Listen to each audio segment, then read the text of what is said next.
Pumalag ang ilang personalidad na nilaglag ng tinaguriang Maleta Boys o mga dating bagman umano ni Zaldico.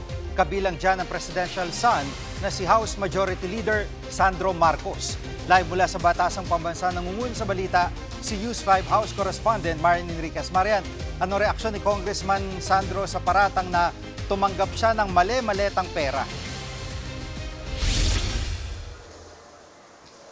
Yes, GK, tinawag nga na pawang kasinungalingan ito ni House Majority Leader Sandro Marcos, yung paratang ng 12 o 18 nagpakilalang bagman. Kung babalikan natin, GK, noong June 4 sa sinasabing pagdinig ng Cayetano Block tungkol doon sa flood control scandal, sinabi ng mga nagpakilalang bagman na tumanggap ng pera si Congressman Sandro. Inihatid pa nga raw umano ito doon sa isang bahay sa Ilocos noong 2022. Pero ayaw na raw patulan ng presidential son yung aligasyong ito. Wala rin daw siyang planong maghain ng reklamo. Dapat daw kasi mas pagtuunan ng pansin yung mga trabaho kesa yung mas gusto lang magpabagsak sa gobyerno. Pakinggan po natin itong pahayag ni Congressman Sandro. Ay, nakita mo na nga kahapon, biglang sumali si Senator Escudero sa majority, biglang siya may maleta. Pati si Mary Grace Piatos sa susunod na hearing, baka yan may maleta din. So, let's call a spade a spade. It's all BS. Marian, may pahayag na ba yung ibang personalidad na pinangalanan nitong mga nagpakilalang bodyguard ni Zaldico?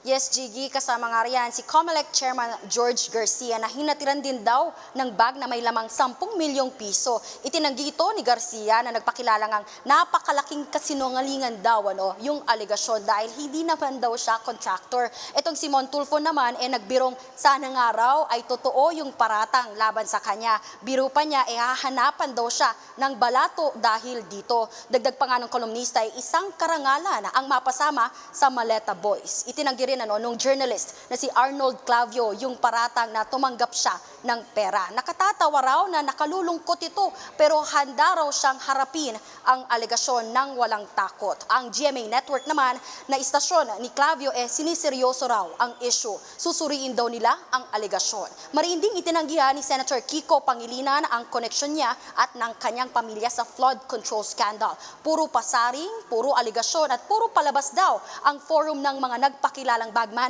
ni Zaldico. Papapanagutin daw ng senador yung mga sangkot sa paninira ginawa nga sa kanila. Yung misis naman ni Senator Pangilinan na si Sharon Cuneta derechahang tinawag na sinungaling at makapal ang mukha ng umano'y bagman nga ni Zaldico. Ang nasabing larawan kasi ay bahagi raw ng vlog niya nang bumisita siya sa Marawi para nga pasalamatan ang noisuporta nila para kay Senator Kiko. Jiggy.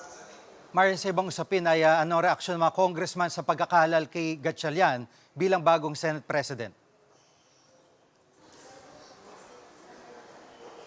Jiggy, para kay House Speaker Boji D, mahalaga yung development na ito sa pagpapatuloy nga ng responsibilidad ng dalawang kapulungan. Patuloy daw na makikipag-ugnayan yung Kamara sa Senado para sa mga panukalang makatutulong sa mga Pilipino. At pati si Congressman Sandro Marcos binati rin itong si Gatchalian. Pakinggan po natin itong kanyang pahayag.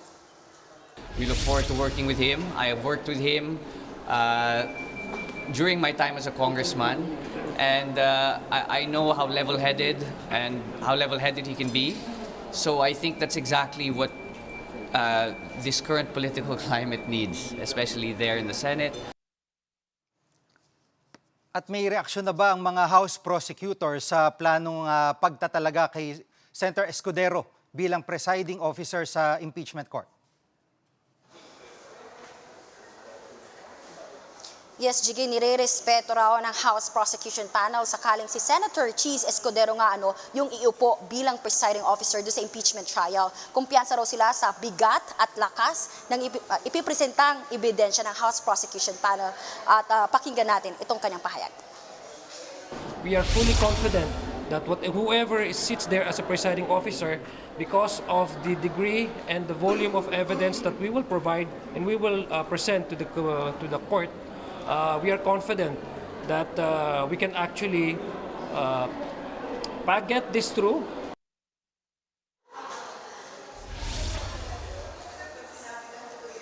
Jiggy, ay nga doon sa tagapagsalita ng prosecution panel na si Congressman si Alonto Adjong, bukas nga ngayong nakatakda na nga yung June 18 na pre-trial conference sa Senado. Bukas idadalo yung House Prosecution Panel. Kasama na rin dyan yung defense team ni VP Sara at umaasa po yung House Prosecution Panel na wala nang magiging delay pa at uusad na ang impeachment trial dito nga sa matapos maayos yung gusot ng liderato ng Senado. At bukas inaasahan din na ilalatag yung mga ebidensya, testigo ng magkabilang panig ng defense team and ng prosecution panel at pag-uusapan yung iba pang mga issue para hindi na po ito pagdebatihan pa sa araw ng paglilitis. Yan muna ang latest. Balik sa'yo, Jiggy.